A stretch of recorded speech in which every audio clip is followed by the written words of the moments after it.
Bien, bonjour à toutes, bonjour à tous. On va démarrer pour démarrer à l'heure. Merci beaucoup d'être une nouvelle fois présent pour cette conférence de la Fondation Jean Jaurès. C'est toujours un plaisir d'organiser cette conférence au nom de la Fondation Jean Jaurès chaque année. C'est un rituel important pour notre fondation. Et aujourd'hui, c'est intéressant parce qu'on est là pour parler de la France et pour parler des Français. Parler de la France et parler des Français, c'est d'abord avant tout s'interroger sur comment les Français voient la France. Évidemment, on est dans un moment un peu dingue où les Français regardent leur pays, regardent leur personnel politique, regardent le débat public avec une forme de sidération. Et je pense qu'on en parlera tout à l'heure. Et justement, nous, ce qui nous a intéressé aujourd'hui, c'est de se dire quel est finalement le bon récit pour parler de la France dans une époque un peu surprenante, un peu dingue. On a parfois le sentiment de ne plus comprendre le pays, on a parfois le sentiment de ne plus savoir finalement comment raconter le pays à quelqu'un qui viendrait d'un pays étranger et qui nous demanderait c'est quoi la France, racontez-nous la France. On voit bien qu'il y a une multiplicité de récits, on voit bien qu'il y a une difficulté aussi de décrypter et de saisir le pays. Et donc l'idée aujourd'hui, pendant 1 heure et demie, c'est d'essayer de ressortir de cette salle avec peut-être une idée, en tout cas pour vous, un peu plus précise, un peu plus fine, un peu plus nuancée et un peu plus réelle aussi de ce qu'est la France. Et pour sortir de cette salle avec une idée un peu plus précise de ce qu'est la France, on a voulu justement croiser les regards avec trois intervenantes qui ont chacune des yeux très spécifiques, des yeux très originaux pour raconter la France.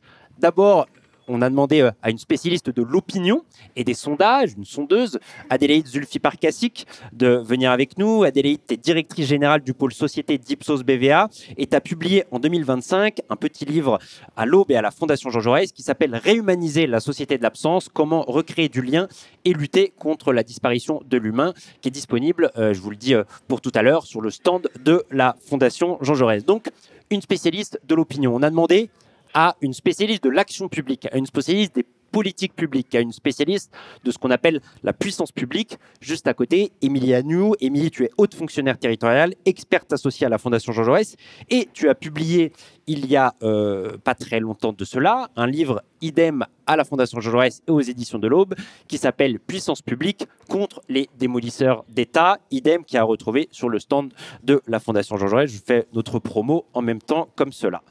Et dernière intervenante, Lénie Stern. Toi, c'est le regard de la publicitaire, de la spécialiste de la publicité, de la spécialiste en communication qui nous a intéressés. Lénie, tu es conseillère en communication politique, tu es aussi spécialiste, experte associée à la Fondation Jean Jaurès et tu as publié pour la Fondation, il n'y a pas très longtemps de cela, une petite note très intéressante qui s'appelle Brutalité, code source de notre époque, qui a retrouvé sur le site de la Fondation Jean Jaurès. Et pour structurer un peu ce débat, pour structurer un peu notre discussion, on s'est dit que j'allais vous présenter quelques récits qu'on se fait régulièrement de la France, quelques récits qu'on entend souvent de la France, pour que vous puissiez décrypter, confirmer, nuancer, pondérer effectivement un certain nombre de récits qu'on se fait quand on parle du pays. Et le premier récit qu'on se fait la plupart du temps et qu'on se fait très régulièrement quand on parle de la France, et évidemment quand on parle des Français, c'est la France est un pays morose. La France est un pays peuplé de gens moroses, peuplé de gens qui sont dans une forme de morosité à peu près totale. Et on dit également la France est un pays fatigué. Adélaïde, quand on dit la France est un pays morose, la France est un pays fatigué, est-ce que ça correspond à une réalité? En tout cas, est-ce que ça correspond à un regard et au regard que les Français ont de leur pays quand ils doivent parler de leur cher pays? Bonjour à toutes, bonjour à tous. Alors, est-ce que la France est un pays morose? Alors, tu as dit peuplé de gens moroses. Je ne sais pas s'il est peuplé de gens qui sont intrinsèquement moroses, mais je pense qu'effectivement, ils sont aujourd'hui dans un temps, dans une période qui les rend moroses. Il y a quand même peut-être une nuance là. Et d'ailleurs, il y a un point sur lequel je voudrais insister pour commencer, parce que tu as dit très justement, on a une difficulté sans doute à saisir le pays, à saisir le ou les récits.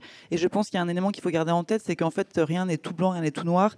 Donc, l'importance de la nuance et de la pondération est essentielle. Donc effectivement, il y a une forme de morosité qu'on ne peut pas nier. On y reviendra d'ailleurs dans un instant, mais moi, quand quand j'essaie avec un petit moyen mémotechnique de me raconter ce que je vois dans les enquêtes et comment sont les Français aujourd'hui, je dis qu'ils ont tendance à vivre leur vie en 3D autour de trois éléments centraux sur lesquels on reviendra, qui sont un sentiment puissant de déclassement, un autre sentiment de déclin et un sentiment de dislocation du lien social. Mais tout ça conduit en effet à une forme de morosité. Et puisque je suis là en tant que sondeuse, si je prends quelques exemples chiffrés tirés d'études, quand on questionne les Français sur leur état d'esprit à l'heure actuelle, quand on leur demande voilà, comment est-ce que vous vous sentez, tout simplement. Alors, je dis les Français, d'ailleurs, j'aime pas trop dire les Français parce que c'est assez englobant, mais on va dire qu'une majorité de Français, quand on leur pose la question et qu'on leur demande de traduire leur état d'esprit, ils sont plus de 8 sur 10 à citer un sentiment négatif, alors qu'ils sont moins d'un sur deux à citer un sentiment positif, étant entendu qu'ils peuvent citer plusieurs sentiments, donc ça fait plus que 100. Et les termes qui reviennent le plus fréquemment, parce qu'on a aussi parfois tendance à penser, on y reviendra peut-être après, que les Français sont d'abord en colère, que c'est de la colère qui anime aujourd'hui les discussions politiques, les débats. En fait, les thèmes qui reviennent en premier, les mots qui reviennent en premier, ce sont inquiétude, incertitude et lassitude. Enfin, en fait, non, et fatigue. Et tout ça, effectivement, vient composer, à mon sens, un sentiment d'extrême lassitude. Lassitude par rapport au... Alors, il y a plein de facteurs explicatifs. Hein. Lassitude par rapport aux différentes crises qu'on a connues, dans lesquelles on est entré depuis maintenant 10 ans exactement, avec le surgissement du terrorisme dans nos vies, et puis ensuite toutes les crises qui se sont succédées, superposées, et dans lesquelles on est rentré.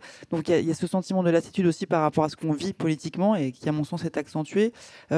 Donc il y a effectivement quand même quelque chose de l'ordre de la morosité, et qui est encore plus frappant quand on dépasse le stade de comment est-ce que vous vous sentez, vous, dans votre état d'esprit, et que vous questionnez les Français sur et comment est-ce que vous percevez le pays. Là, les sentiments négatifs sont encore plus puissants. On retrouve beaucoup moins de positifs. Le 43% de Français qui citent une émotion positive pour parler d'eux-mêmes, il est beaucoup plus faible. Et là, on retrouve à la fois cette incertitude et cette inquiétude, et on trouve en revanche beaucoup plus de colère et d'amertume. Donc je pense qu'on peut dire en tout cas que même s'il y a des choses positives, on y reviendra, que c'est pas que de la morosité, il y a quand même une forme de morosité et de lassitude qui a gagné une grande partie d'entre nous, j'ai envie de dire, j'allais dire de nos concitoyens, mais on peut se mettre dedans, je pense. Alors, il y a un récit aussi qui vient très souvent à la suite de ce récit-là, c'est « La France est un pays en déclin ». La France décline. Et là, je crois que les enquêtes montrent des choses très intéressantes, notamment sur le temps long, sur justement ce sentiment de déclin et finalement ce récit de la France en déclin qui semble de plus en plus imprégner, en tout cas, les Françaises et les Français. Et je pense, c'est ce que je disais, je pense que c'est une des clés d'explication de cette morosité et cette fatigue, c'est effectivement une perception, un regard sur nous-mêmes et sur nous-mêmes en tant que nation qui a vraiment évolué depuis une vingtaine d'années.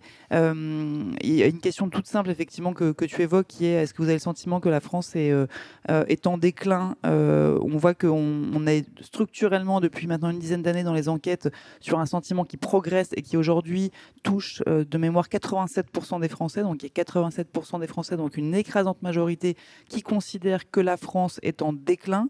Et ce qui est intéressant aussi, c'est que parmi cette proportion assez écrasante de Français qui ont ce sentiment de déclinisme, 1 sur 2 considère que c'est irréversible. Alors, on peut voir le verre aussi à moitié plein et se dire qu'il y en a 1 sur 2 qui pense que ça peut changer, mais il y a un sentiment vraiment puissant que, en substance, c'est vraiment ce fameux « c'était mieux avant ». En France, c'était mieux avant, et c'était mieux avant, notamment en termes de perception de toute une série de sujets. Là, on est plutôt sur un enjeu de déclassement collectif. Les gens ont le sentiment que, quand on les interroge d'ailleurs sur est-ce que vous diriez qu'en matière de système éducatif, système de santé, tout modèle social, sur toute une série de sujets, est-ce qu'on leur demande que vous pensez que la France est mieux lotie, moins bien lotie, ou aussi bien que ses voisins européens, les Français ont aujourd'hui le sentiment que la situation en France est moins bonne, et c'était pas le cas il y a encore 10 ou 20 ans. J'ai démarré ma carrière il y a un petit moment déjà, et il y a 20 ans, quand on faisait des enquêtes, notamment sur la perception du système social, sur la perception du système de santé français, sur la perception du système éducatif, il y avait vraiment un sentiment qu'on était très très gâté, et vraiment une conscience notamment un attachement très fort au système social et au système de santé, et le sentiment que c'était vraiment bien mieux que dans d'autres pays et avec même une vraie fierté de ce système. Et voilà, il a pris un coup dans l'aile, notamment depuis la séquence Covid qui a mis en lumière toute une série de dysfonctionnements, d'insuffisances, notamment budgétaires. Enfin, peut-être qu'Émilie en parlera, mais un sentiment que finalement c'est moins bien. Et donc ce déclin, ce sentiment que c'était mieux avant, est nourri par un sentiment aussi de déclassement par rapport à d'autres nations. On avait cette image de la France qui était une grande nation, qu'elle n'est plus aujourd'hui. Émilie, en effet, le déclin est souvent associé dans l'imaginaire collectif au déclin des services publics, au déclin de l'action publique. Et en effet, Adélaïde l'a évoqué, toi, tu es la spécialiste de la puissance publique, la spécialiste de l'action publique à cette table. Est-ce que c'est justifié, en effet, d'associer ce terme de déclin au déclin de ce qu'on appelle la puissance publique sur les 20 ou 30 dernières années? Et d'ailleurs, question supplémentaire, en effet, est-ce que la crise sanitaire, est-ce que le Covid, qui a joué une espèce de rôle de révélateur, finalement, notamment de notre système hospitalier, est-ce qu'il n'a pas joué justement un rôle extrêmement négatif, justement, dans le sentiment que les Français ont du service public ou d'un service public qui aurait eu tendance à décliner sur les dernières années? Merci Jérémy. Bonjour à toutes et tous. J'aimerais rebondir sur la dimension du déclin et le lier à ce que disait Adélaïde, c'est-à-dire le sentiment d'un déclassement individuel, mais aussi d'un déclassement collectif. Et j'aimerais faire la passerelle avec ce qu'on est en train de vivre, parce que tu évoquais aussi en introduction la notion de sidération. Qu'est-ce que c'est la sidération? La sidération, c'est être pris de court. La sidération, c'est une incapacité à agir et à avoir prise sur le réel, qu'il dépende de soi ou qu'il dépende de quelqu'un d'autre. Et donc, je crois que la situation actuelle où on a l'impression d'un retour permanent à la case départ est assez symptomatique de ce que j'ai voulu traiter dans Puissance publique contre les démolisseurs d'État, c'est-à-dire on fait toujours la même chose avec nos instruments collectifs et on s'étonne finalement d'en arriver à une situation de blocage toujours plus inextricable. Et finalement, la maltraitance aujourd'hui institutionnelle, c'est-à-dire qu'aujourd'hui on maltraite nos institutions, elle fait écho aussi avec un ressenti des Français qui ont l'impression que les institutions les maltraitent. Mais pourquoi les institutions maltraitent la France et les Français? C'est parce qu'elles sont maltraitées aussi par des pratiques, par des logiciels, par des récits politiques qui, bien évidemment, façonnent notre capacité ou non à faire société collectivement. Et c'est vrai que ce sentiment de dégradation, de déclassement, de déclin, il est très prégnant lorsqu'on parle des services publics. Dans les enquêtes, on voit qu'à peu près ça se situe autour de 70% des Françaises et des Français qui considèrent qu'il y a eu une dégradation des services publics. Alors là, on est sur des propos très globalisants, parce que souvent, quand on va regarder dans le détail, on se rend compte que les diagnostics ne sont pas toujours aussi alarmistes en fonction du service public qui est concerné, parce que en fait, le service public, il est partout dans nos vies et on s'en rend plus toujours compte. Et en fait, il y a tout un tas d'éléments de satisfaction qui aujourd'hui ne sont pas remontés par rapport, quand ça va bien, on ne le dit pas forcément. Et puis, il y a aussi ce qu'Adélaïde disait, entre l'opinion générale que l'on se fait de l'État, des services publics, des collectivités locales et sa situation personnelle. Finalement, il y a régulièrement des écarts. Et moi, il y a un chiffre que j'aime bien rappeler, c'est qu'on dit souvent les difficultés de l'hôpital public. Et finalement, on a des discours qui, d'un côté, disent que ça ne fonctionne pas et qu'il faudrait privatiser. Je schématise, mais c'est un peu ça quand même. Et de l'autre, des gens qui nous disent que c'est le déclin, que rien ne va. Et quand on demande aux Françaises et aux Français, ils nous disent à plus de 80% qu'ils sont satisfaits de la qualité des soins reçus à l'hôpital public. Ce qui ne veut pas dire qu'il n'y a pas de difficultés à l'hôpital public, pour tout un tas de raisons structurelles, parce qu'on a finalement concentré toutes les contraintes de notre système de santé sur l'hôpital public. Mais moi, ce qui m'étonne, c'est que dans le récit, on ne rappelle jamais à quel point on fait de la qualité, à quel point les Françaises et les Français sont attachés à ce système-là. Et finalement, c'est lié à ce grand ébranlement aussi que j'évoque, qui fait que, en fait, ce qui tient la société, c'est-à-dire nos institutions, nos services publics, notre État, aujourd'hui, comme ils sont attaqués, démolis, malmenés, finalement, c'est ce sentiment aussi que l'on a d'à son échelle individuelle, ne plus avoir suffisamment prise. Et on le voit notamment avec la crise écologique. Je l'évoquais tout à l'heure en coulisses la semaine dernière, j'étais dans l'Aude, qui a été un département traumatisé par les incendies de cet été, des milliers d'hectares brûlés. Il y a un désir de puissance publique, il y a une attente d'intervention de l'État. Les gens ont l'impression d'avoir fait ce qui était nécessaire à leur niveau, mais aujourd'hui, ils se rendent bien compte qu'à l'échelle individuelle, on n'arrivera pas à lutter contre le réchauffement climatique, on n'arrivera pas à changer la société si on ne transforme pas nos institutions. Et c'est bien ça, aujourd'hui, et j'en terminerai là, c'est qu'on a l'impression d'une forme soit de dégradation de ces institutions qui ont fait notre fierté, notamment au lendemain de la Seconde Guerre mondiale. Voilà, il y a aussi cette profondeur historique qui ressort aujourd'hui et qui a fait qu'on a pu être puissant parce qu'il y avait à la fois un État qui visait la reconstruction économique et la cohésion sociale, la lutte contre les inégalités, les deux étant pensés dans un même ensemble, et qu'aujourd'hui on est tous, à gauche compris, dans une forme de conservatisme. On le voit aujourd'hui, qu'est-ce que recherche la gauche? C'est d'essayer de revenir finalement au système antérieur de retraite, de faire en sorte qu'il n'y ait pas plus de dégradation, et donc on est en permanence ramené à se passer. Et aujourd'hui, qui nous raconte le futur? C'est bien ça la question qui nous est posée. Quel avenir? Et si on ne repense pas finalement comment on peut reconstruire cette puissance publique, on n'arrivera pas à penser un avenir désirable, vivable et collectif dans cette ambiance-là. Lénie, à côté de ça, les marques, quand elles racontent la France, quand elles parlent de la France, continuent de surfer sur la France, pays de l'excellence, pays de l'inédit, pays de l'originalité. Est-ce que c'est un paradoxe par rapport à ce qu'on a commencé à aborder, c'est-à-dire sentiment de déclin, sentiment de déclassement, et à côté de ça, les marques, certaines entreprises qui continuent, elles, à s'appuyer en tout cas sur le ressort de la France, pays de l'excellence? Alors, oui, en fait, c'est hyper intéressant parce que les marques, elles ont toujours été coproductrices de grands récits nationaux, en tout cas, ou de grands récits territoriaux. Il faut quand même faire une petite nuance, c'est-à-dire qu'en tout cas, lorsqu'on prend un spectre plus publicitaire ou plus marketing, il faut faire une petite différence entre la France telle qu'elle se raconte et la France telle qu'elle se raconte pour l'international. Et aujourd'hui, effectivement, ce qui prend le pas, en tout cas, c'est ce qui est intéressant de noter, c'est que des items d'excellence, de savoir-faire, de luxe, qui sont drivés justement par des marques comme LVMH, des groupes comme LVMH qui mettent l'accent justement sur notre capacité aujourd'hui à rayonner et à avoir justement une capacité à rejoindre l'excellence. C'est ce qui prévaut aujourd'hui encore c'est ce qui construit encore aujourd'hui l'imaginaire collectif.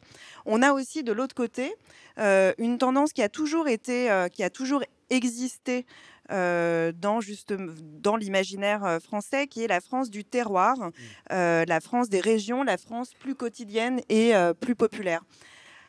Là aussi, en fait, on ne peut pas percevoir, en fait, dans les récits que racontent les marques et qu'elles construisent, ces sentiments de déclin, ces sentiments de fatigue, peut-être, mais c'est pas comme ça qu'une marque aujourd'hui se raconte. Ce qui est hyper intéressant de voir, c'est que terroir, quotidienneté, populaire, ça a toujours existé. Hier, c'était circonscrit à des marques qui revendiquaient une certaine fierté nationale, et la fierté nationale n'était pas forcément quelque chose qu'on avait envie de valoriser. C'était très associé en réalité à des valeurs d'extrême droite. Aujourd'hui, on voit ces valeurs, en fait, pour le coup, plutôt bien s'épanouir et des marques se réapproprier cette fierté nationale dans des codes beaucoup plus décomplexés et beaucoup plus acceptés. Autre chose, je crois que les marques ont beaucoup travaillé aussi à représenter les populations de manière beaucoup plus réaliste. Donc en fait, on se rend compte dans toutes ces marques, par exemple les marques de la grande distribution, de l'alimentaire, voilà, aujourd'hui on est moins dans le stéréotype justement de la France de Paris parisienne, la France des banlieues, la France des régions. Non, on arrive quand même, on se rend compte que aujourd'hui, dans tout ce qui est décrit, on a affaire à une France qui ressemble un peu plus à la France. Et de ce point de vue-là, pour le coup, c'est quelque chose d'intéressant dans la construction. C'est le début, en tout cas, pour moi, c'est quelque chose de très positif dans la construction d'un récit qui va re-raconter quelque chose de collectif.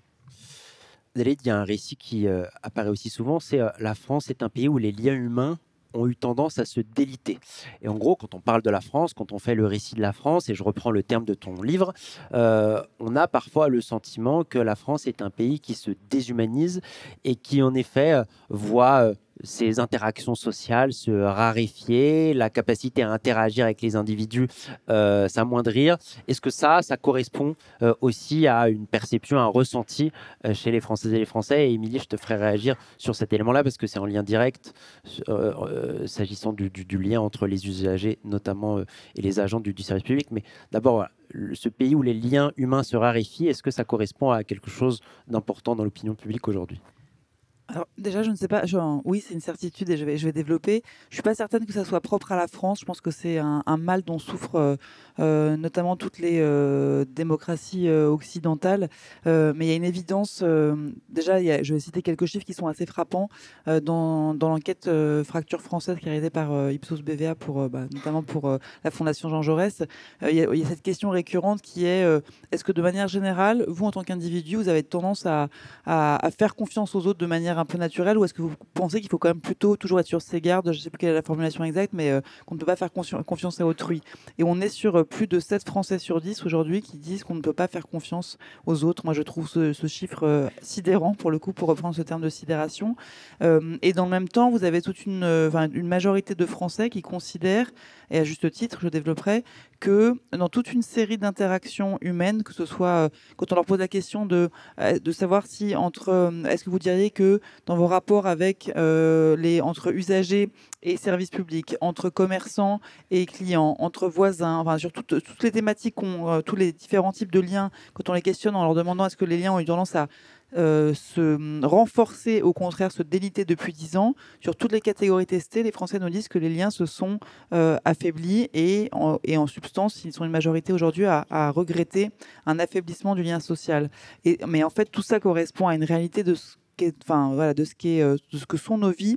On a eu, je pense qu'il y a un phénomène qu'on a eu tendance à minimiser, ou en tout cas dont on n'a pas pris conscience collectivement parce qu'on a sauté dedans à pieds joints pour le meilleur et pour le pire, c'est la dématérialisation. C'est le numérique qui est rentré dans nos vies et qui s'est vraiment accéléré depuis, on va dire, le début des années 2000. Donc depuis 20 ans, on a eu une accélération de tous les mouvements de dématérialisation. Alors attention, je ne tiens pas à un discours réactionnaire, hein, mais et c'est vrai qu'en fait, quand on regarde, et Émilie pourra sans doute le confirmer, quand on regarde par exemple l'évolution des liens entre un usager et différents services publics, et je crois que c'est le baromètre Paul Delouvrier qui le documente très bien. Il y a encore 20 ans, vous deviez vous adresser à votre CAF, au Trésor public, enfin n'importe quel guichet de service public.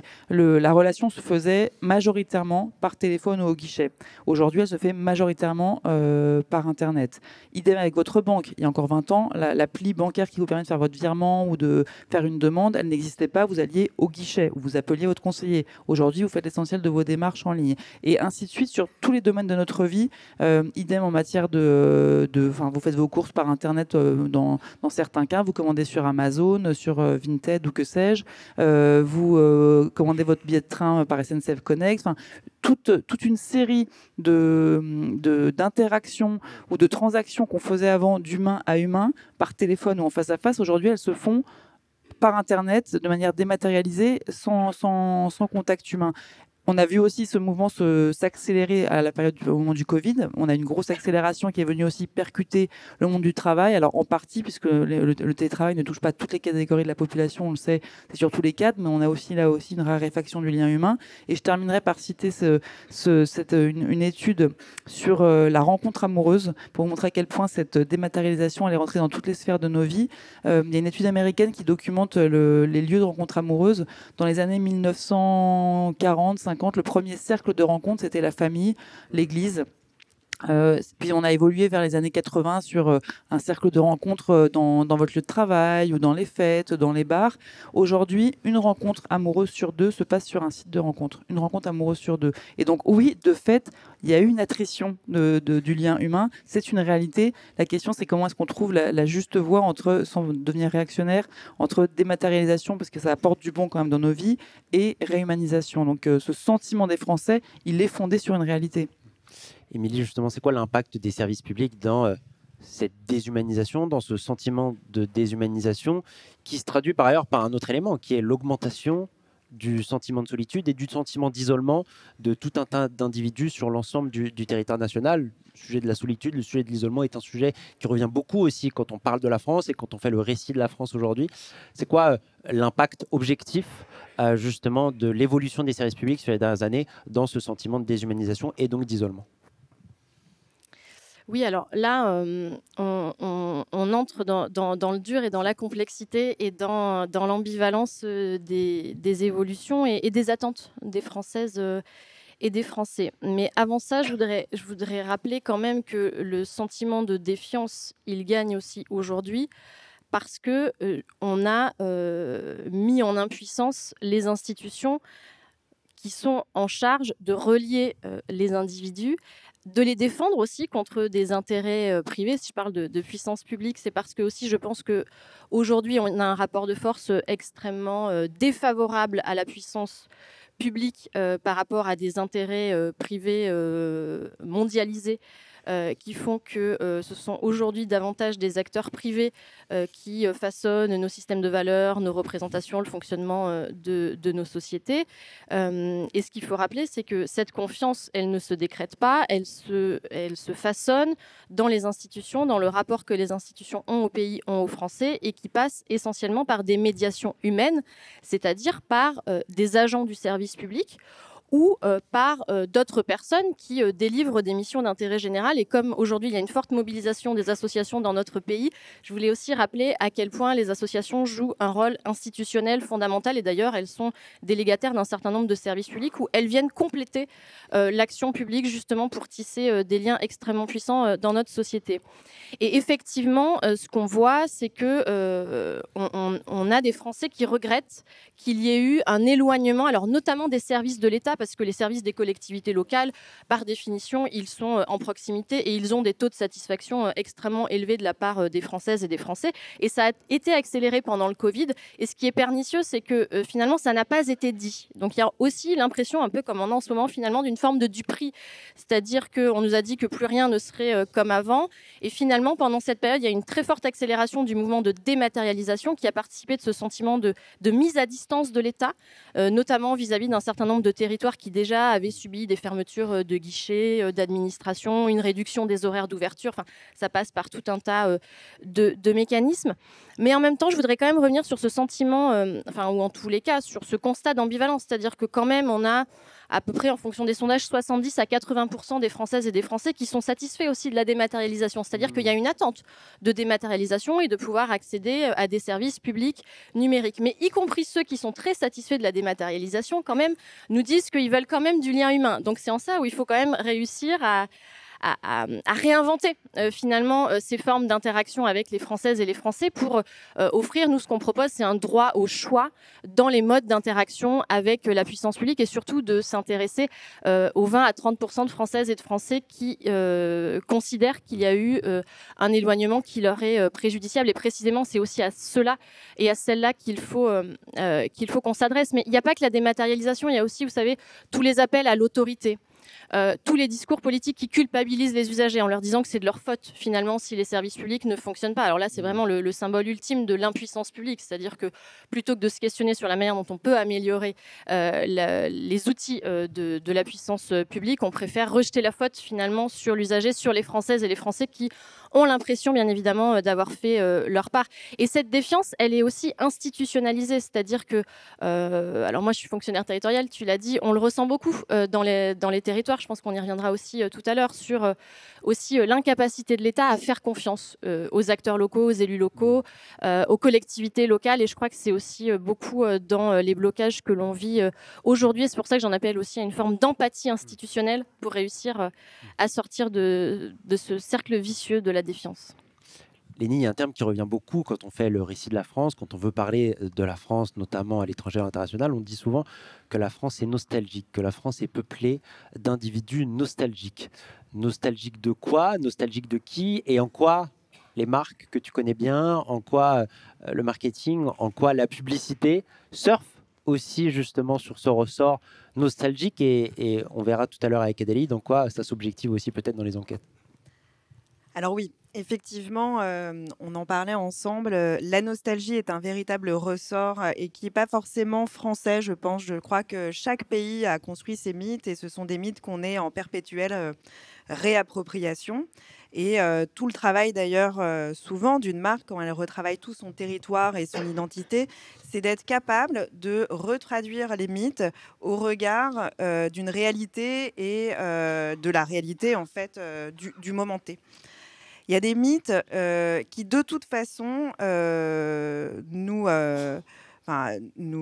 ont précédés et continueront après nous et qui sont extrêmement forts et qui sont souvent et très souvent convoqués par les marques. Et on peut le voir, ça jalonne voilà, comme ça des décennies, comme par exemple le mythe de la France révolutionnaire, le mythe de la France justement capable de renverser des institutions, qui est esthétisé de manière assez différente. Mais il y a eu un exemple, moi, qui m'a pas mal amusé dernièrement, c'est comment Renault, justement, dans sa quête de grandeur, est en train de se réapproprier un par un comme ça tous ces mythes. Et je ne sais pas si vous avez en tête, elle est assez récente, récente, elle doit avoir 1 an, la pub Renault 5 e-tech, qui raconte justement à essayer de se réapproprier ce mythe. Alors, on n'est pas sur la Révolution française, on est plutôt sur le mythe de Marie-Antoinette et de Versailles et de la grandeur, qui reste quand même quelque chose d'hyper sexy pour les marques et qui a réussi à en faire, à le conjuguer avec une approche hyper tech, hyper moderne. Les Daft Punk ont quand même signé ont fait la signature sonore de ce film, et c'est une manière encore aujourd'hui de je dirais, de moderniser de faire de la pop nostalgie.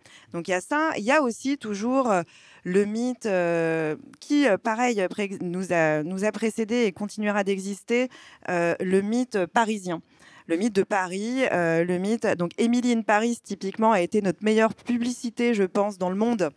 Mais Emily in Paris, c'est une France de carte postale. Et cette France de carte postale, certaines marques arrivent un petit peu à la tordre, arrivent à la raconter de manière un tout petit peu plus objective.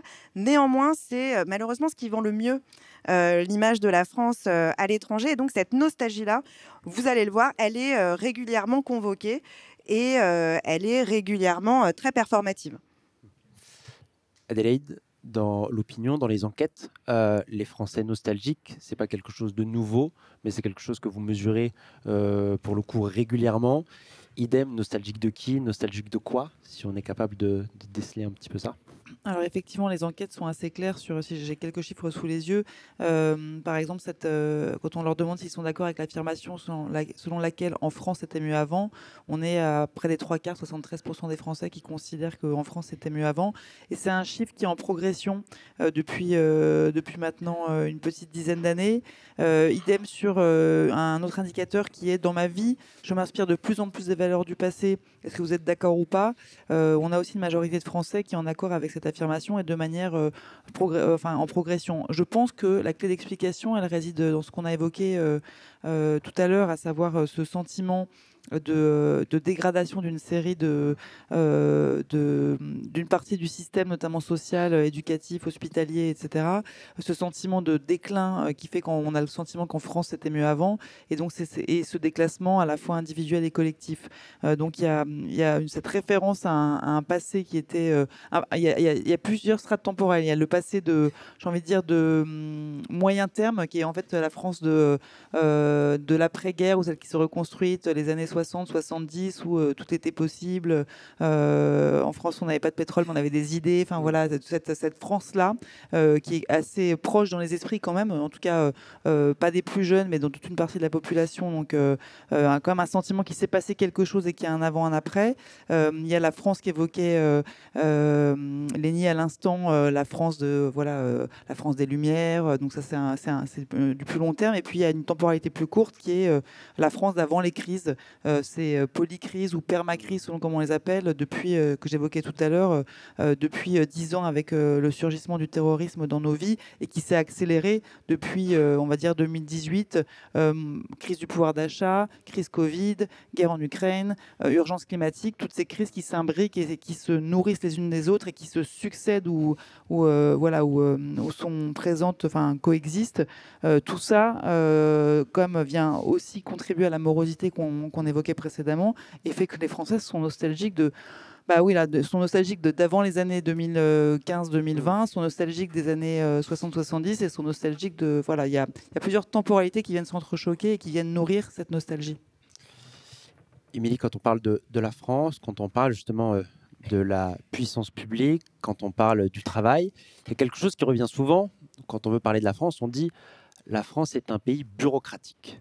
La France est peuplée d'administratifs. Il y avait un élément qui nous avait marqué durant la crise sanitaire. On avait été faire quelques coups de sonde chez des infirmières dans un petit hôpital en Mayenne et on leur avait demandé comment ça se passe en ce moment. On est à 2 semaines de Covid, ça doit être compliqué. La mort plane au-dessus de vos têtes beaucoup plus que d'habitude et donc ça doit être difficile. Cette infirmière nous a dit non, c'est vrai, c'est difficile, mais en fait, c'est plus agréable de travailler en ce moment. On a dit bon, c'est contre-intuitif, pourquoi ? Elle dit vous savez, on a mis les administratifs en télétravail. Et donc, comme on a mis les administratifs en télétravail, on s'est remis à faire ce pourquoi on était payé, à savoir du soin, du temps aux patients, etc. Est-ce que ce discours-là, qui est très présent, qui est très puissant et qui revient régulièrement, et évidemment, c'est la question qui est très compliquée. Qu'est-ce qu'il y a de vrai ? Qu'est-ce qu'il y a de faux ? Qu'est-ce qu'il y a d'instrumentalisé ? Et c'est quoi le chemin pour que les Français aient le sentiment que leur pays soit moins bureaucratique qu'il n'est ? Bon, alors j'espère que vous avez quelques heures parce que pour réussir à déconstruire ce récit-là, il faut beaucoup de temps et c'est aussi une des motivations pour lesquelles j'ai décidé d'en faire un livre pour essayer de pouvoir développer un petit peu une meilleure compréhension du phénomène par rapport à des approches un peu démagogiques, simplistes, mais qui marchent finalement. Parce que ça paraît un peu tomber sous le coup du bon sens. Ce que tu dis aujourd'hui, je pense que c'est un avis qui peut être largement partagé, mais je crois qu'il faut quand même réussir à regarder derrière la guerre idéologique, sémantique, politique qu'il y a derrière ces récits qui ont été imposés. Lénie, tout à l'heure, tu parlais de mythes. C'est aussi des choses qui, aujourd'hui, conduisent le débat public. Le mythe de « il y a trop de fonctionnaires, trop de dépenses publiques », trop d'impôts, trop d'État. Et finalement, si on libérait la France de tous ces trop-là, ça irait mieux. Et c'est vrai que c'est un discours qui est très efficace. Hein. Finalement, tu évoques la question de l'hôpital public. Il y a un discours qui dit il faut remettre les médecins au centre du fonctionnement de l'hôpital public et tout ira mieux. Non, ce sera pas. Enfin, on aime les solutions un peu magiques, mais en fait, c'est pas ça le sujet. Les administratifs, ils sont pas là juste pour embêter. Ils ont un rôle. Mais en fait, ils font ce qu'on leur demande. Et c'est bien ça la problématique, c'est que en fait, on a importé à l'hôpital public, mais dans tout un tas de services publics, des logiques gestionnaires, des règles, des process, des contraintes qui nous ont conduits dans la situation dans laquelle on est aujourd'hui. Et donc, si on ne remet pas en question là, ces soubassements-là, on n'arrivera pas à traiter, bien évidemment, les problématiques. Mais il y a d'autres problématiques à l'hôpital public qui sont invisibilisées.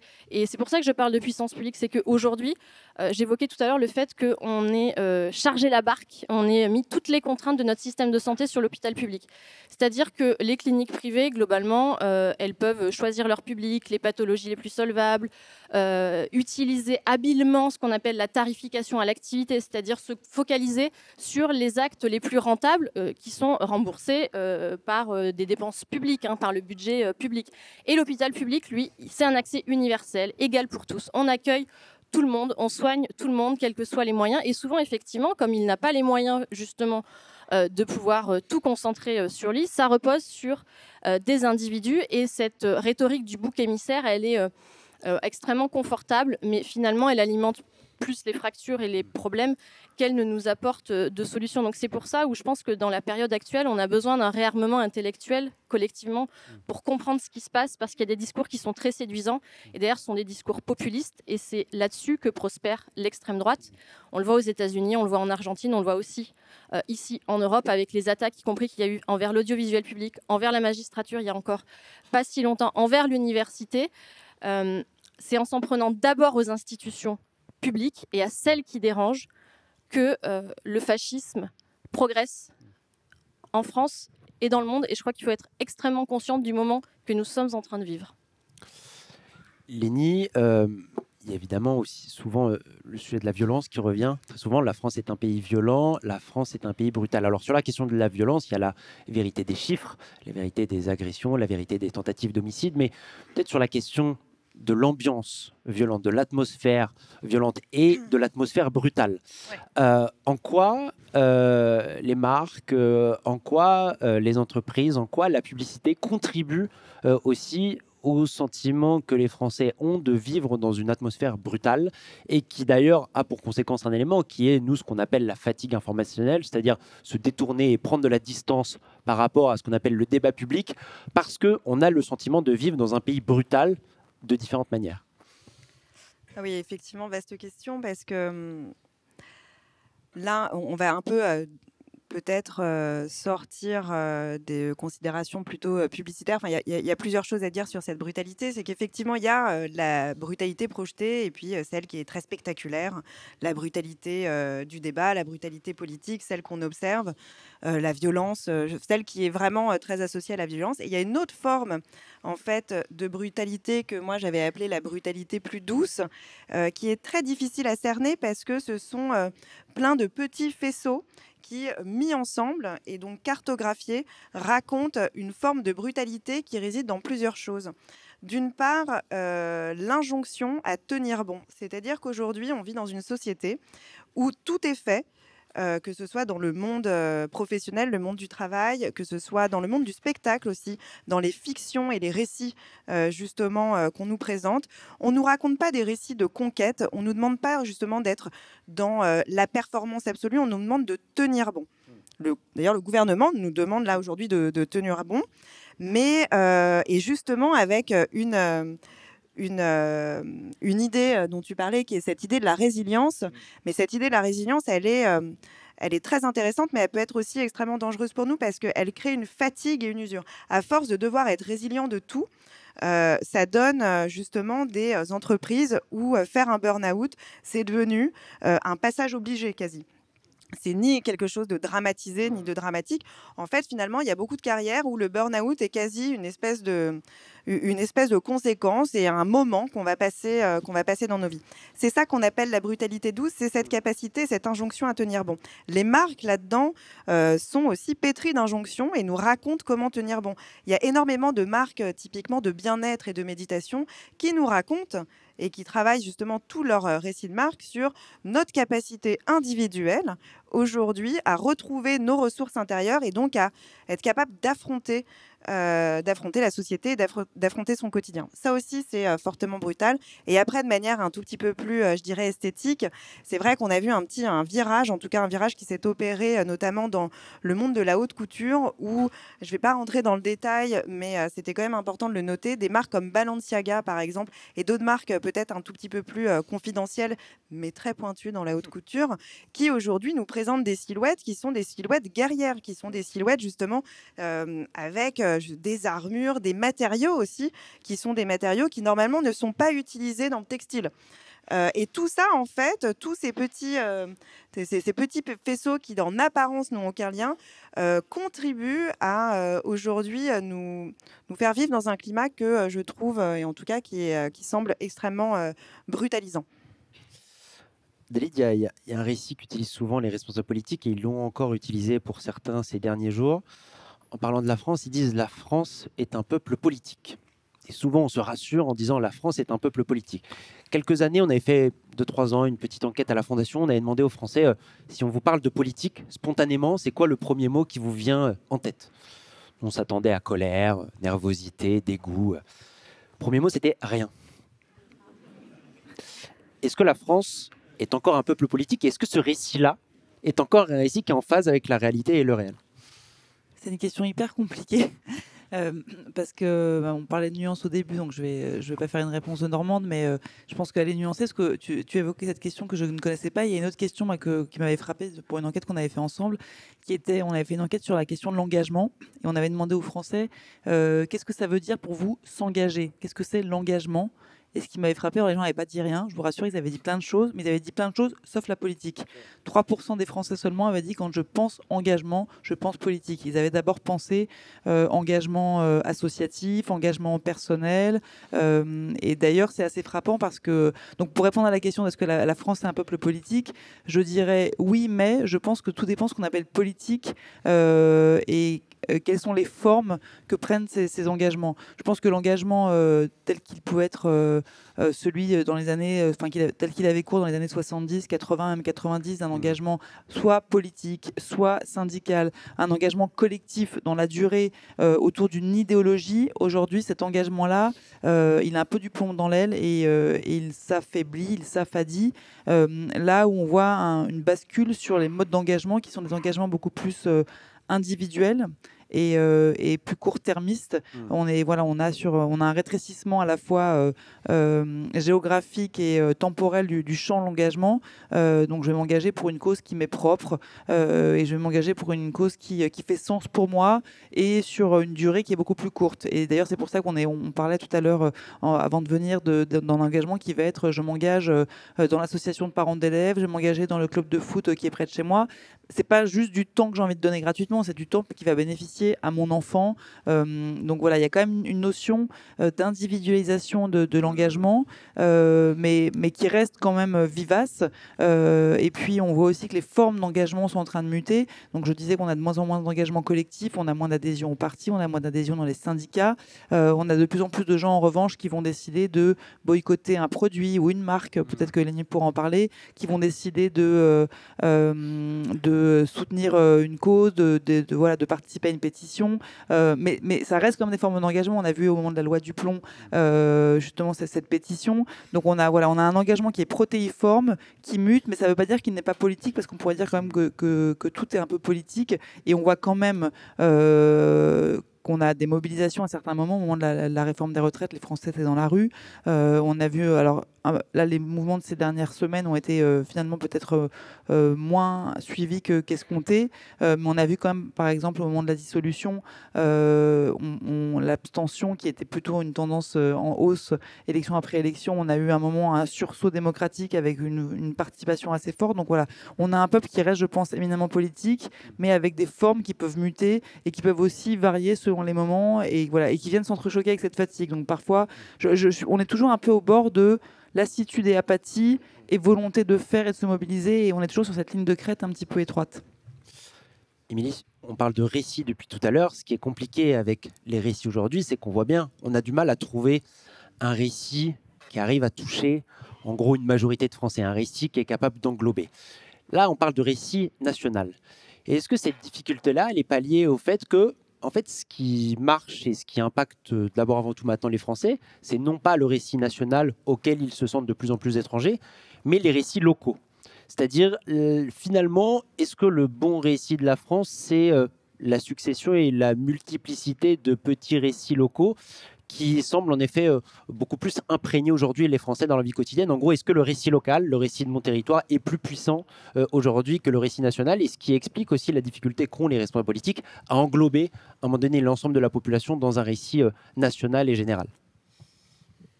Oui, bien sûr. Et ce récit local, il est à la fois plus accessible parce qu'il est en proximité, mais il apparaît aujourd'hui plus désirable. Plus désirable, pourquoi? Parce qu'on peut avoir prise sur son engagement local, sur son quotidien, enfin autant que faire se peut, sur son cercle amical, sur ce qui est connu finalement, sur des repères, sur une forme de stabilité. Et aujourd'hui, c'est bien ça qui est mis en branle à l'échelle nationale. Et moi, là, je travaille en collectivité locale, donc je me promène beaucoup sur les territoires. Et il y a un blocage au niveau national, mais au niveau local, la vie continue. Alors, on aimerait que le national soit en soutien, mais les entreprises doivent continuer à tourner, les agriculteurs à produire, les enfants à aller à l'école, les parents à aller au travail, à participer à la vie locale, les élus locaux à faire tourner la boutique tant bien que mal parfois. Et donc c'est vrai que c'est à cette échelle-là qu'on peut aujourd'hui organiser la discussion publique, mais aussi les solutions publiques. Parce que, et là je reviens aussi à ce que disait Lénie tout à l'heure, on est un pays qui continue à se vivre sur le mythe révolutionnaire. Et le mythe révolutionnaire, ça a été une période historique où il y a eu d'intenses débats entre les Jacobins et les Girondins, c'est-à-dire les partisans d'un centralisme étatique autour de Paris et ceux qui étaient plus favorables à confier davantage de souveraineté, de pouvoir, de responsabilité, d'initiative aux pouvoirs locaux, aux provinces. Et on n'est pas tout à fait sorti finalement de cette longue histoire. Alors on a progressé depuis parce que donc à la Révolution, on avait les communes, les départements, mais qui n'avaient pas du tout l'autonomie locale qu'ils ont aujourd'hui. Mais on a surtout eu les lois de décentralisation dans les années 1980, un grand projet de gauche justement pour redonner de la liberté, pour refonder la démocratie locale. Et aujourd'hui, c'est ça qui a été enrayé parce qu'en réalité, depuis une vingtaine d'années, l'État a repris finalement un certain nombre de prérogatives, a réduit la fiscalité locale, a contraint l'initiative des collectivités, a pas tout à fait réussi à se dessaisir d'un certain nombre de compétences et donc continue à intervenir alors que normalement ça devrait être les collectivités locales. Et on est dans une forme aujourd'hui de sentiment d'empêchement. Alors, c'est vrai pour les individus à leur échelle personnelle, mais c'est vrai aussi pour les acteurs locaux qui ont l'impression d'être empêchés aussi par l'État. Ça participe probablement de ce que tu évoquais sous la logique bureaucratique tout à l'heure, c'est-à-dire que comme l'État n'a plus toujours les moyens de faire, soit parce qu'il s'est volontairement dessaisi, soit parce qu'il n'a plus les moyens financiers ou fiscaux dont il s'est privé d'intervenir, finalement, qu'est-ce qui lui reste ? Il lui reste la norme. Et donc, on est dans une profusion normative où l'État, aujourd'hui, pour intervenir, il se focalise beaucoup sur cette production de la norme. Et d'ailleurs, nos débats nationaux sont intéressants, c'est-à-dire qu'on ne parle aujourd'hui que de la réforme constitutionnelle, institutionnelle, du Parlement, de comment, finalement, on peut renforcer les pouvoirs du Parlement. Mais attention, si c'est pour légiférer toujours plus et de manière toujours plus déconnectée vis-à-vis de la vie des gens et des besoins qui se font jour dans la quotidienneté pour préparer l'avenir, à ce moment-là, on aura raté quelque chose. Et donc, je pense que ces débats-là mériteraient aussi de savoir pourquoi on a besoin d'avoir un Parlement qui fonctionne mieux. C'est d'abord pour avoir une loi plus qualitative, plus frugale et qui soit au service de l'action et de la transformation de notre société. Lénie, il y a eu une tentative en 2017 de changer justement le récit et d'apporter un récit positif. On en reparlera après pour conclure. Le récit de la French Tech, le récit de la Startup Nation.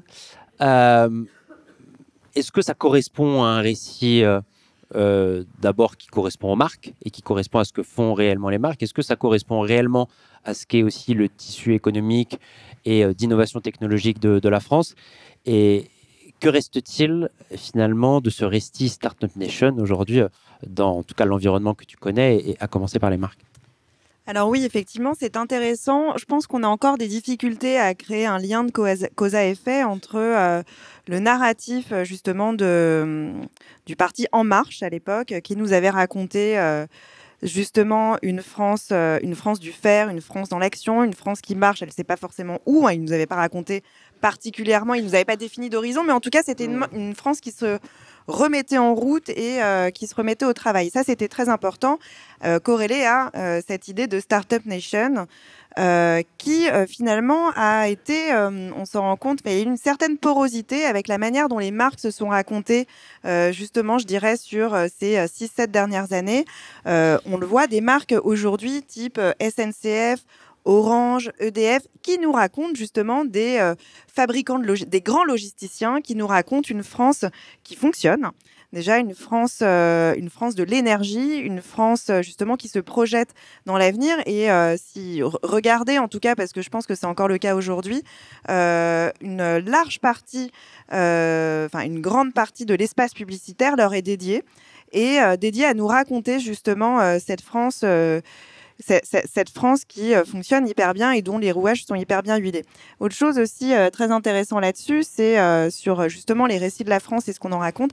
Il faut savoir que l'image qui a été la plus partagée de cette cérémonie d'ouverture des JO de l'année dernière, c'est pas Marie-Antoinette qui se fait couper la tête, c'est pas le défilé, les défilés extraordinaires ou les petites navettes sur la scène, c'est Zeus, le cheval au galop sur la scène. Donc Zeus, technologie, c'est vraiment parce que Zeus égale technologie et savoir-faire que ça a été l'image la plus diffusée dans le monde. C'est l'image qu'on avait envie de raconter, en tout cas, de la France.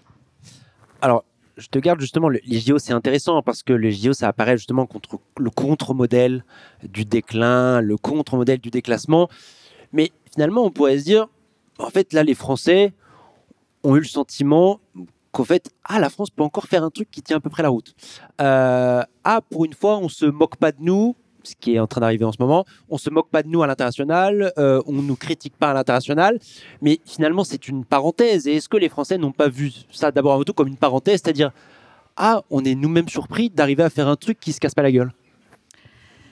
Alors oui, effectivement, je pense qu'on doit tous être honnêtes. Je pense qu'on a tous été à la fois surpris, fiers et finalement assez OK avec l'idée qu'on le savait très bien et que ça allait très bien se passer. C'est-à-dire qu'on a cette capacité, nous les Français, à savoir qu'on est capable du meilleur.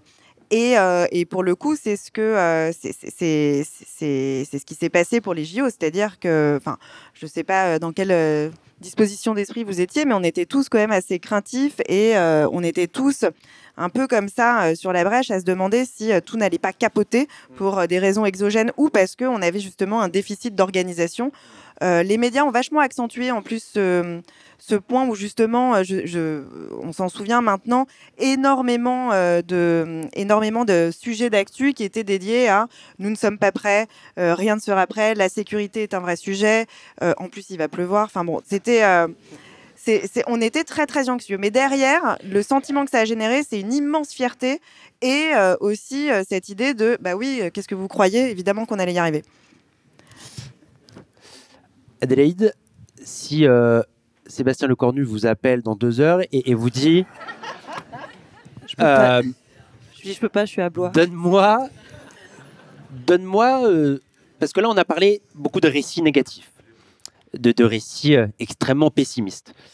Mais s'il est dans un état d'esprit de rassembler large, etc., et s'il te demande c'est quoi les 2-3 idées, les 2-3 angles, les 2-3 ressorts pour aujourd'hui créer un récit positif, optimiste et en même temps qui repose sur le réel, ce serait quoi le conseil que tu lui donnerais? Tu me donnes combien? Non, je parlais d'argent, c'est monnaie. C'est un peu la martingale. Je pense qu'on a un peu des débuts de réponse avec ce qui vient d'être abordé à l'instant. Déjà parce que la question que tu as posée à Émilie, moi, elle m'a fait réagir sur est-ce qu'il n'y a pas un risque que le récit local prenne le pas sur le récit national. Pour moi, ça, c'est une conséquence plutôt qu'une cause. C'est la conséquence du fait qu'aujourd'hui, on n'est pas en capacité, quand je dis on, ce sont les personnels politiques ne sont pas en capacité d'offrir un récit, Lénie parlait de narrative, mais une histoire collective pour nous projeter. C'est ça qui fait qu'aujourd'hui, les gens se replient sur la sphère locale où il y a des choses qui marchent, qu'on a confiance dans son maire. On le voit d'ailleurs, les chiffres sont frappants. Le niveau de confiance dans le gouvernement, dans l'État, hyper faible, alors que la confiance dans les élus locaux reste très forte. Donc voilà, pour moi, c'est une conséquence. Et donc, il y a une nécessité absolue à réinventer un récit qui soit à la fois positif, mais réaliste. Il faut pas, le but, c'est pas non plus de vendre n'importe quoi.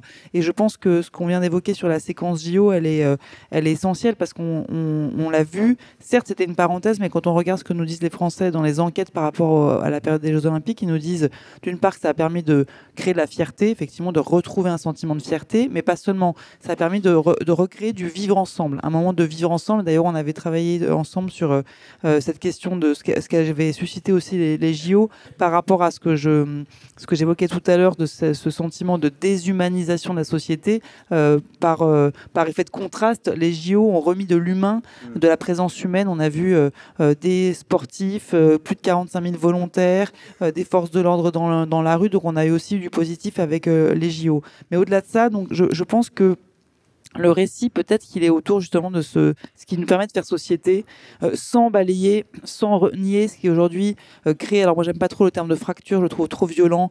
Fracture, archipel, etc.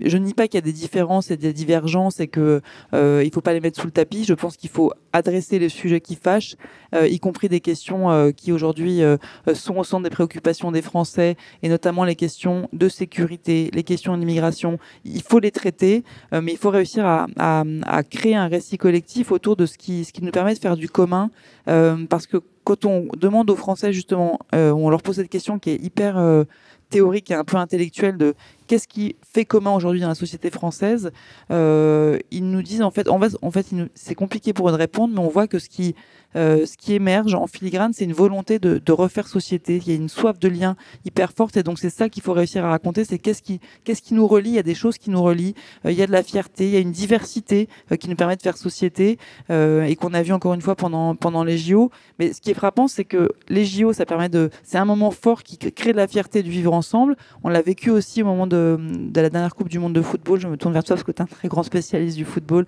plus que moi, mais c'est dans les moments sportifs aujourd'hui qu'on arrive à créer ce récit. Il faut réussir à le transposer à la politique, et donc travailler sur cette diversité, travailler sur cette envie de refaire société, travailler sur ce désir de solidarité. C'est un des mots les plus valorisés par les Français quand on leur demande quels sont les mots qui sont positifs pour vous. Il y a la proximité, mais il y a la solidarité.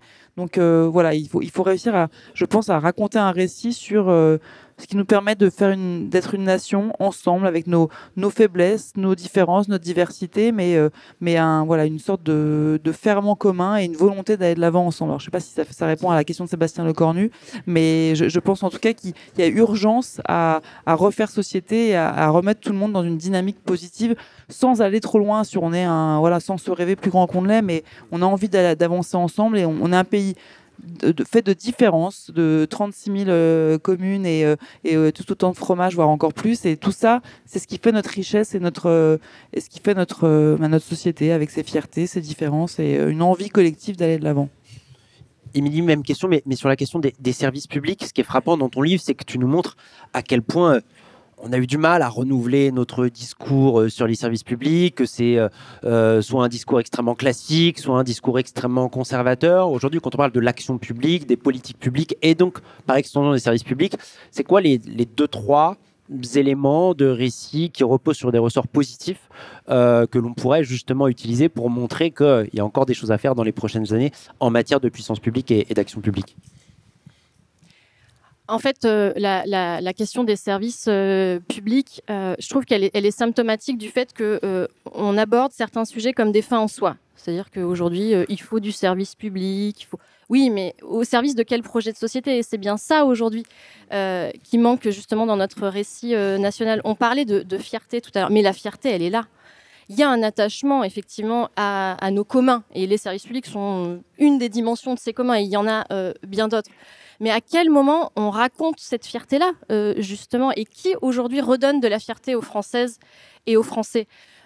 Moi, j'avais été extrêmement fière de voir, par exemple, quand il y avait eu un bashing de la France et des Français outre-Atlantique il y a quelques mois, que sur les réseaux sociaux, des Françaises, des Français et des jeunes générations se sont mobilisés en brandissant quoi? Leur passeport français. Donc, fierté d'appartenir à ce modèle social-là. Et la carte vitale, c'est-à-dire qu'on fête les 80 ans de la sécurité sociale au sortir de la guerre.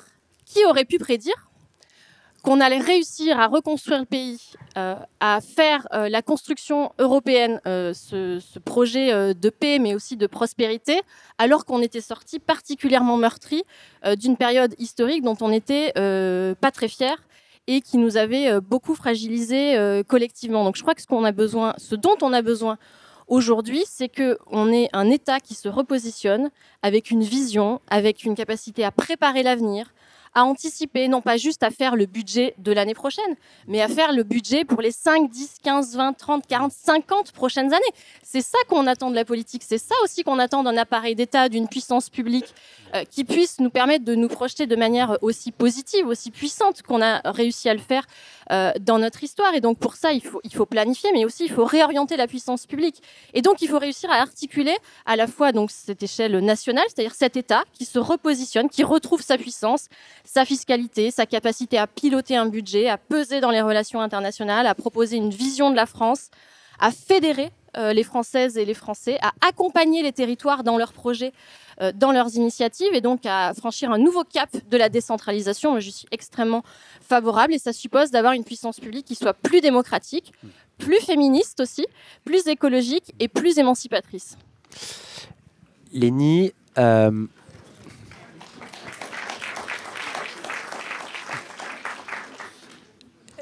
dernière question avant de donner la parole à la salle. Lénie, je m'adresse à la publicitaire. Elle vaut quoi aujourd'hui la marque France? Parce qu'on voit, tu l'as évoqué tout à l'heure, la résurgence du drapeau, qu'on voit de plus en plus, notamment dans le textile, la résurgence même du mot France, la résurgence en effet du bleu, blanc, rouge. Est-ce que finalement la marque France, elle n'a pas encore du potentiel pour imaginer les récits qu'on a commencé à esquisser à l'instant avec Adélaïde et Émilie? Ah oui, oui, non, la marque France ne s'est jamais aussi bien portée. En tout cas, à l'étranger, ça reste quand même une valeur d'excellence, comme on le disait justement en introduction. En France aussi, ça redevient véhicule de fierté. On voit beaucoup de marques. Alors ça, c'est le digital a pas mal rebattu les cartes, ce qui fait que ça a donné la parole à des marques qui peut-être n'avaient pas l'occasion de s'exprimer, mais ce qu'on appelle justement les marques locales. Donc des marques de biscuiterie locale, des marques de conserverie locale qui aujourd'hui contribuent à raconter le savoir-faire français et contribuent à nous rendre fiers de ce savoir-faire. La marque France, si on... Enfin, moi, j'aimerais bien proposer, pour le coup, à Locornu, un petit exercice. Mais en fait, il y a un exercice qu'on fait pour les marques et qui, je pense, on pourrait faire aujourd'hui pour la France.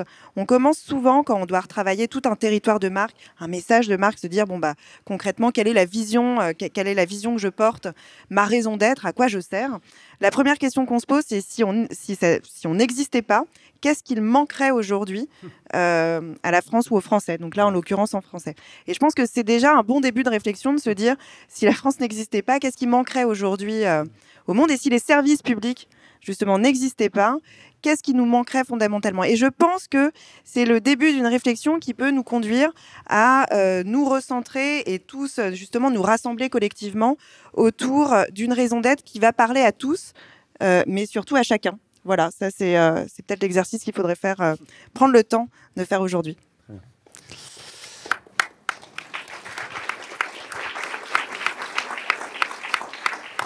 Alors, on a une vingtaine de minutes pour prendre des questions. Il y a un micro qui va, je pense, se promener gentiment.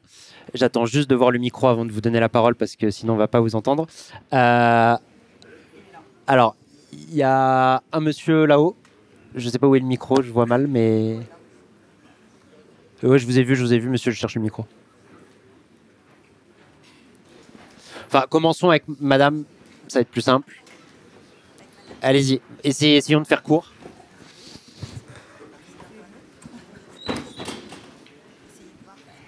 Est-ce que ça... Oui, ça marche. Moi, je m'étonne, il y a un récit qui n'a pas été évoqué, et je crois qu'il existe, c'est en France, on paye trop d'impôts. Et parce que je pense que parler des services publics sans faire ce lien avec les impôts, ça me paraît assez majeur.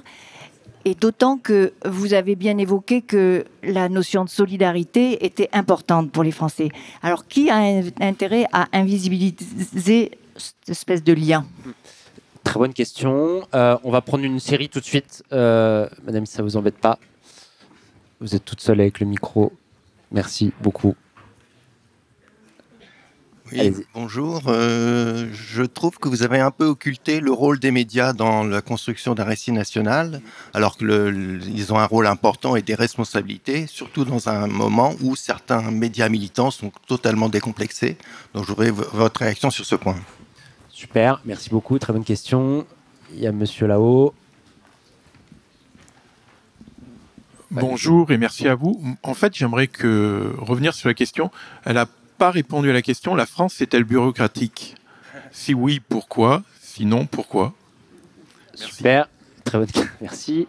Alors, il y a madame, gardez la main levée pour qu'elle voie. Ouais, merci beaucoup. Et je vous ai vu, monsieur. Allez-y, allez-y. Oui, merci pour vos interventions. Raconter la France, je ne sais plus laquelle d'entre vous a parlé de la France la France locale. On va privilégier le local et on va réinventer un récit de cette France locale par des petites fêtes, ou plutôt des sons et lumières un peu partout en France, avec une nostalgie de la France blanche, chrétienne, souvent financée par des partis qui ont une volonté d'imposer ce récit-là. Donc là, c'est aussi une façon de raconter la France et la façon de percevoir.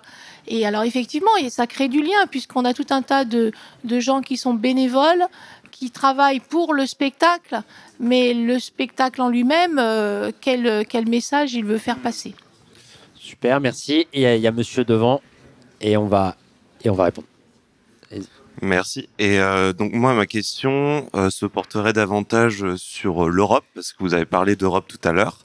Et donc, qu'on soit pour ou contre la construction européenne, je me demandais si, est-ce que du coup cette construction d'un projet d'avenir ne devrait pas se faire davantage par rapport à ça. Également, est-ce que, à contrario, la construction européenne telle qu'elle est menée ne contraindrait pas également, dans un certain sens, les pouvoirs publics dans leur capacité à mettre en œuvre justement de construire et ensuite mettre en œuvre ce projet d'avenir pour la France. Ok, super, merci beaucoup. Il y a plein de choses. On démarre par deux questions pour toi, Émilie, en tout cas, que je t'attribue. La question sur la France qui paye trop d'impôts, qui est popularisée par un phénomène qu'on voit beaucoup en ce moment sur les réseaux sociaux, qui s'appelle c'est Nicolas qui paye. Donc, est-ce que effectivement tu peux nous donner ton analyse là-dessus? Et on considère que tu n'as pas répondu finalement à la question la France est-elle trop bureaucratique? Donc, ces deux questions d'abord pour toi. Oui, et comme je suis une mauvaise élève, en fait, je vais me permettre de répondre à tout, mais de manière, en faisant les liens, parce que en fait, vos questions, elles se relient les unes aux autres. Sur la question des impôts, on revient à la Révolution. La Révolution, c'est la question fiscale. C'est la question de la justice, de la répartition des richesses et des rapports de pouvoir, et donc de la démocratie, c'est-à-dire de qui décide de l'orientation que prend notre société.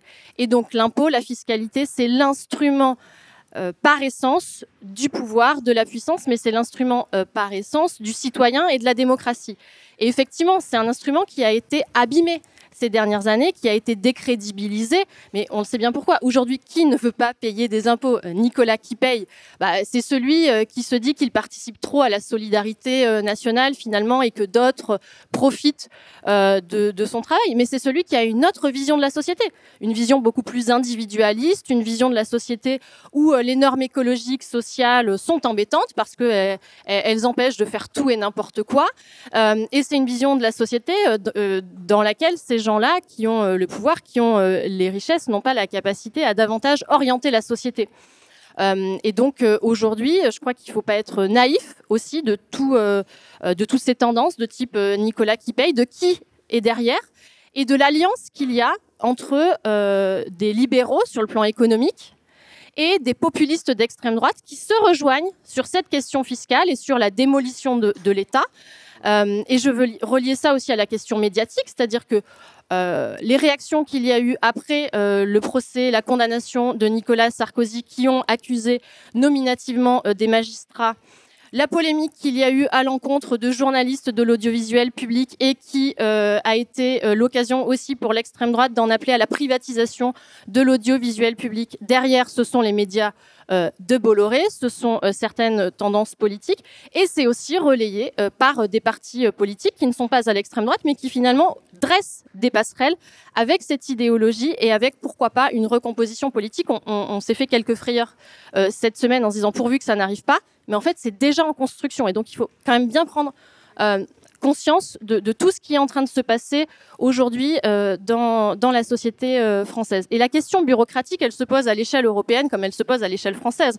C'est-à-dire que on a voulu penser qu'on arriverait à transformer ou à contrôler la société à travers essentiellement la norme. Et c'est éminemment nécessaire. Moi, je ne décrédibiliserai jamais la norme. Nous en avons besoin parce que là aussi, la norme, c'est le collectif, c'est les règles collectives qu'on se donne et qu'on on entend faire respecter à travers les institutions collective. La question, c'est est-ce que la norme, elle est utile, est-ce qu'elle est bien ciblée, et est-ce qu'à un moment, elle n'est pas contre-productive. Pour moi, c'est ça qu'il faut se demander. Et surtout, est-ce qu'elle n'empêche pas d'utiliser d'autres leviers, le levier fiscal, le levier des dépenses publiques, et je pense qu'on attend aussi de l'Union européenne beaucoup plus de puissance par rapport à ça, et y compris par rapport à un sujet qu'on n'a pas évoqué, c'est la question de l'intelligence artificielle aujourd'hui qui est en train de révolutionner le monde, mais y compris l'administration, le rapport aux institutions. Et là, ce sont aussi de puissants acteurs privés qui sont en train de façonner notre société, l'usage des deniers publics, parce que ça coûte cher aux deniers publics aussi, de mettre en place des outils d'intelligence artificielle et de les réguler. Et donc, on a besoin aussi de cette puissance européenne. Et je voudrais juste en terminer par là. La France, elle n'est pas plus bureaucratique que d'autres. D'ailleurs, c'est intéressant de poser le terme bureaucratique, qui est un terme par essence connoté négativement, donc qui condamne par avance finalement le diagnostic. En fait, la France, elle est plus socialisée que d'autres pays. Parce que quand on regarde l'ensemble des emplois publics et privés dédiés à des missions d'intérêt général, on se rend compte que la France n'est pas du tout en haut du classement. Donc, en fait, c'est juste que nous, le choix qu'on a fait, c'est de se dire ça reste sous maîtrise publique. Et je crois qu'aujourd'hui, c'est bien ça la question. Comment on garde la maîtrise, que ce soit fait directement par des acteurs publics ou par d'autres acteurs, et notamment par la société civile, par des associations, par des citoyens. Mais la question, c'est comment on arrive à garder la maîtrise sur notre destin. Et pour cela, il faut réparer aussi nos institutions si on entend se projeter positivement vers l'avenir.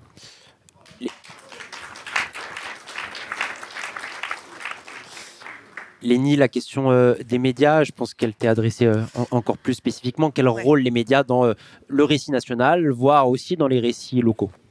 Oui, non, effectivement, une partie de la question a été adressée. Leur rôle est évident et c'est pour ça qu'il faut se battre justement contre la concentration des médias.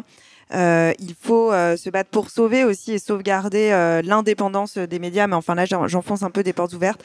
Mais il y a quand même une chose aussi dont il faut être extrêmement conscient, c'est qu'aujourd'hui, et pareil, le digital, l'IA a complètement transformé notre sphère médiatique et nous conduit aujourd'hui à être exposés déjà à une surinformation, donc une incapacité cognitive à tout encaisser et tout analyser. Et ça, il va falloir un moment aussi que la chose publique s'en empare et forme les générations futures, enfin nous et les générations futures, à être capables justement de faire la différence entre une bonne information, une information non vérifiée, parce que c'est en formant justement les futures générations qu'on va être capable derrière d'avoir un impact durable sur la manière dont les médias construisent aussi notre récit.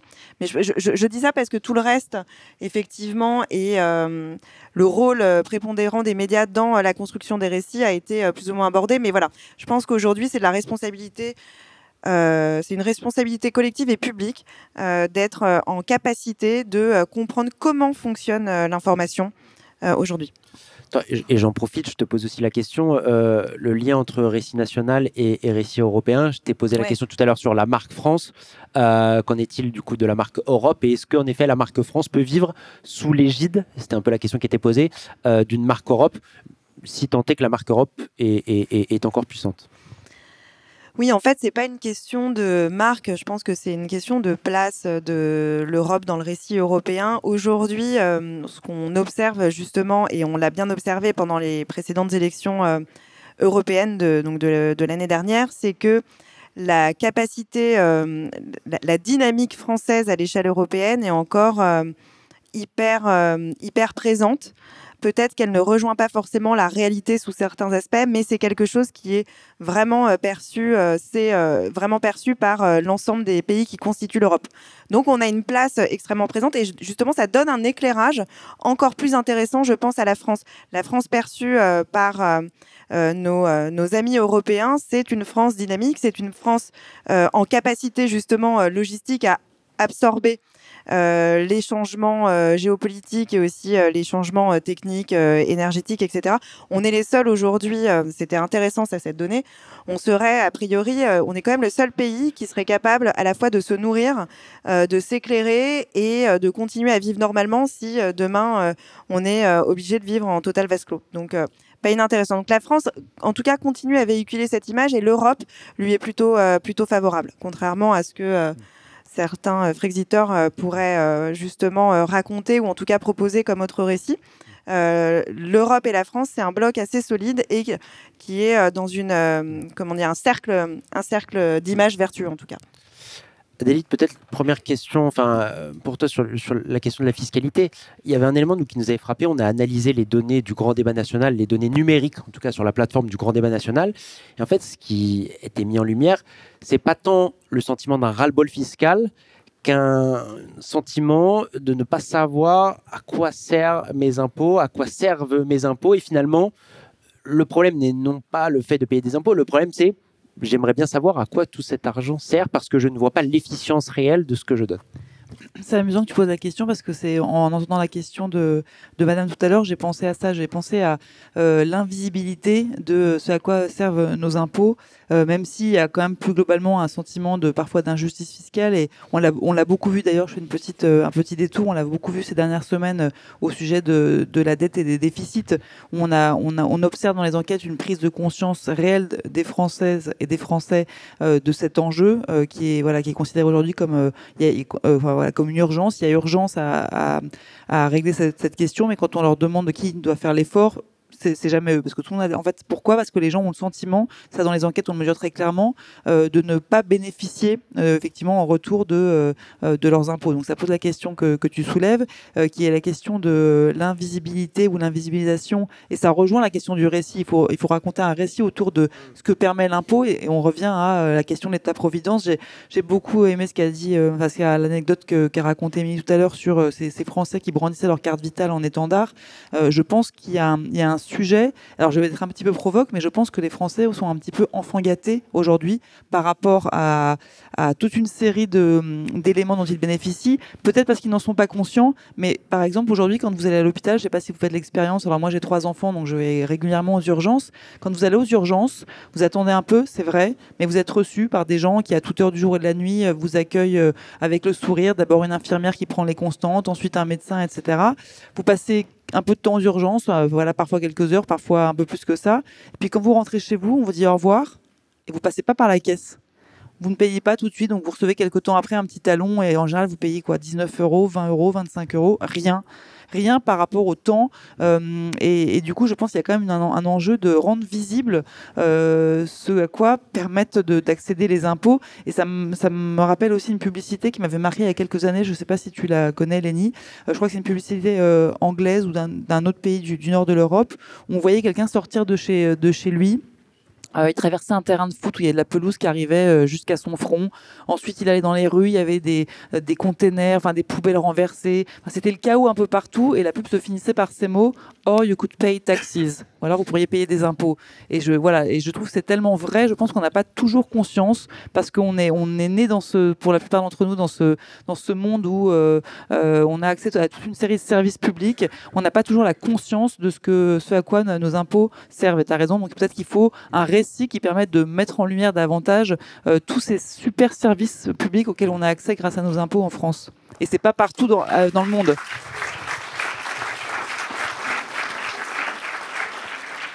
Tu voulais ajouter ? Oui, non, effectivement, je voulais rebondir sur... de toute façon, c'est ça, c'est toujours la même question. Si ça n'existe pas, qu'est-ce qui nous manque ? On avait fait ce travail justement avec la SNCF qui quand même... fait face à beaucoup de contestations en tout cas et de déception de la part des Français vis-à-vis du système ferroviaire français. Et c'est vrai qu'on avait organisé, alors c'était il y a 2 ans maintenant, 2-3 ans, des espèces de petites capsules je dirais, de web documentaires sur le réseau SNCF et tout le travail, mais en fait colossal, que représente l'idée de faire rouler des trains. Je pense que les Français n'étaient absolument pas conscients de la technicité, de l'énergie et du nombre de personnes qui devaient justement travailler à faire rouler un train d'un point A à un point B sans percuter un autre train. Et en fait, on s'est rendu compte que ça avait été extrêmement... On l'a fait à une toute petite échelle, extrêmement bénéfique justement à l'image de marque, mais surtout parce que les Français sont pas contestataires par nature un petit peu, mais les Français ont besoin de comprendre en fait, un peu comme tout le monde. Et c'est vrai que les aider à comprendre en quoi c'est pas si évident de faire partir un train à l'heure et qu'à chaque fois c'est une prouesse technique et une prouesse ingénieur, à participer tout petit peu à petite échelle, parce qu'on l'a fait à petite échelle aussi, à recréer un tout petit peu plus d'empathie et de lien entre les Français et la SNCF. Alors, une dernière question pour vous trois avant de conclure. La difficulté en fait, du récit France aujourd'hui, c'est que vous avez des catégories de la population qui ont le sentiment de ne pas être dans le film. Et là, c'est le sujet des classes populaires. Les classes populaires qui ont le sentiment de ne plus être sur la photo de famille, de ne plus être sur la photo de famille France. Est-ce que là, pour conclure cette discussion, pour conclure ce débat, c'est pas un enjeu parce que si on veut faire un récit de la France, si on veut avoir le récit le plus cohérent, le plus en phase avec le réel, mais aussi le plus englobant et qui englobe tout le monde, est-ce que là, l'enjeu, c'est pas de remettre justement tout le monde sur la photo de famille, tout le monde dans le film? Et là, à mon avis, la question qui se pose, c'est comment réintégrer dans un récit national, teinté évidemment d'écologie, et c'est bien normal, les catégories populaires, les ouvriers, les employés qui se sentent aujourd'hui délaissés justement des récits d'avenir. 1 minute chacune avant de terminer. Alors, je vais reboucler avec quelque chose que j'avais dit. Alors, pareil, du point de vue des marques, le grand changement qui a été opéré ces dernières années et qui est hyper intéressant, c'est la représentation justement un peu plus réaliste, évidemment toujours un peu magnifiée, toujours romancée, on est dans la publicité, mais beaucoup plus réaliste de différentes classes et différentes typologies de population dans l'espace publicitaire, ce qui est révolutionnaire pour le coup, ce qui n'est pas forcément le cas partout. Une représentation qui a été forcée. Ces 10-15 dernières années, justement, on s'est tous forcés dans cette industrie à avoir une représentation à peu près réaliste de ce qu'est la population. Et donc, les marques qui ont vraiment très bien fait ce travail et qui font ce travail aujourd'hui, même au service, je pense, de l'imaginaire collectif, sont justement les marques de l'agroalimentaire, de la grande distribution, des telcos, de l'automobile, qui essayent de raconter une France un peu plus plurielle et pas non plus trop stéréotypée. Ça l'est toujours évidemment, mais en grossissant le trait, en tout cas, c'est la ligne directrice qui est en train de prendre le pas sur les autres. Émilie, même question, comment réintégrer les classes populaires dans le film du récit France ? Je vais partir d'un autre récit, c'est le récit de Sorge Chalandon, que j'adore, et qui a écrit un livre qui s'appelle L'Enragé, qui est sorti, je crois, en 2023 ou 2024, et qui montre comment les institutions françaises, encore jusqu'au milieu du XXe siècle, traitaient les jeunes des familles précaires, qui étaient considérés comme des délinquants et qu'on mettait dans des bagnes d'enfants et qu'on maltraitait. Et donc, je crois que cette question de la perception des classes populaires, elle est fondamentale si on veut justement développer cette empathie institutionnelle et si on veut bien traiter l'ensemble des Françaises et des Français. Adélaïde le disait aussi, montrer que notre modèle social, aujourd'hui encore, il est favorable aux classes populaires. Quand on regarde finalement l'équilibre entre ce qu'on verse en termes de fiscalité ou de cotisation à notre modèle social et ce qu'on reçoit, les classes populaires sont celles qui bénéficient le plus de notre modèle social. Et c'est pour ça qu'un certain nombre de personnes qui ont les médias, qui ont la richesse, qui sont des lobbies, y compris qui demandent des lois en leur faveur, aujourd'hui alimentent le récit dominant, parce que finalement, ils se rendent bien compte que ce modèle social-là, il est fait pour réduire les injustices, et donc il est fait précisément pour les classes populaires. Et il y a un élément que je voudrais ajouter pour finir dans la discussion, c'est la question de la fonction publique. On n'en a pas parlé. Mais c'est une spécificité française d'avoir une fonction publique, d'avoir des agents publics qui sont sous droit public, donc un droit qui est particulier, qui a des droits, mais aussi des obligations de continuité, d'égalité, de neutralité et de qualité de service public. Et il y a beaucoup de classes populaires aujourd'hui qui ont pu s'élever dans la société française grâce à la fonction publique, grâce au parcours méritocratique que permet la fonction publique.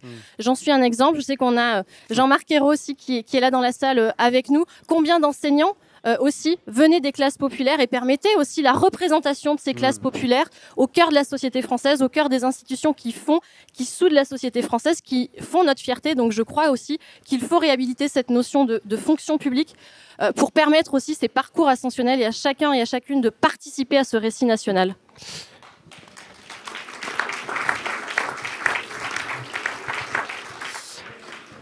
Adélaïde, le mot de la fin sur ce sujet, un élément qui revient beaucoup souvent dans les enquêtes, c'est le sentiment de manquer de reconnaissance, et notamment en effet chez les catégories populaires, chez les ouvriers et les employés.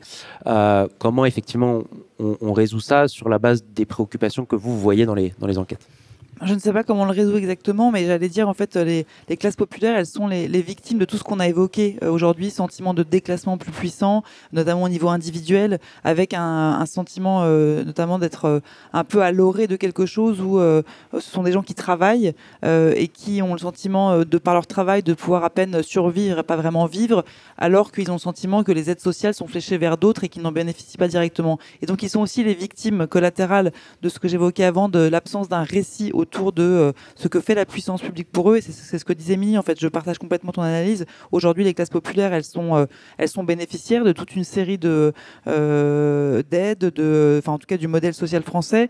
Mais je pense que du coup, la réponse, elle passe vraiment par ces notions de équité et justice sociale. Il y a un sentiment trop puissant au sein de plusieurs catégories de la population et notamment les catégories populaires d'injustice, injustice par rapport à ce dont elles bénéficient, mais c'est souvent quelque chose d'erroné dans le récit, injustice par rapport à la valeur travail, injustice par rapport à la façon dont elles sont traitées par les politiques, injustice de l'effort auquel elles doivent souscrire pour, par exemple, s'équiper en matière de lutte contre le dérèglement climatique, pour se mettre aux normes parce qu'elles n'ont pas les moyens. Donc il y a cette question de justice sociale, justice fiscale, pour plus d'équité qui doit être au cœur des réflexions de nos politiques pour les prochains mois et prochaines années, et prochaines semaines d'ailleurs, voire jours.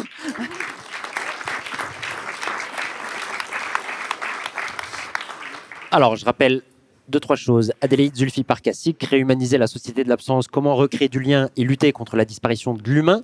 C'est à retrouver sur le stand de la Fondation Jean Jaurès. Puissance publique contre les démolisseurs d'État d'Émilie Agnew. Même chose, même stand, même collection.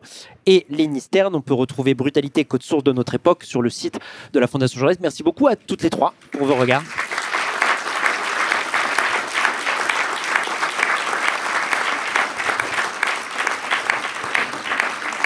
Et au revoir.